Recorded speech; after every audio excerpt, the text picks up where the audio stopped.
Encara cueja la polèmica lingüística en el judici contra els dos catalans la setmana passada, multats per cremar fotografies dels Reis. Després de la queixa de la consellera de Justícia, l'Audiència Nacional ha donat avui suport al jutge que no va autoritzar que hi hagués un traductor que permetés als inculpats expressar-se en català. La cosa no quedarà aquí, perquè l'òrgan de govern dels jutges estudiarà el cas dimecres. Oficialment, la Sala de Govern de l'Audiència Nacional diu que agraeix la carta de la consellera de Justícia de la Generalitat interessant-se pel cas, però li diu que la potestat d'assignar traductors de català als processats és exclusiva del jutge que presideix el tribunal. Oficiosament, l'Audiència dona suport al jutge Vázquez Onrubia per haver complert la llei del Poder Judicial, que diu que només s'assignaran traductors en el cas que els processats no entenguin el castellà. Diu també que en el cas dels judicis a etarres assistits per traductors és simplement una deferència que concedeix el jutge.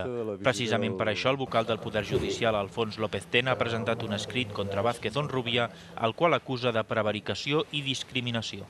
Perquè llavors què passa? Que pot parlar en la seva llengua un etarra, pot parlar que està causat per assassinat, pot parlar en la seva llengua un àrab, que és estranger, i en canvi un català no pot parlar en la seva llengua quan la llei li empara. El ple del Consell del Poder Judicial tractarà aquesta denúncia aquest dimecres. El procedimiento, que tenia que ser el procediment sencer.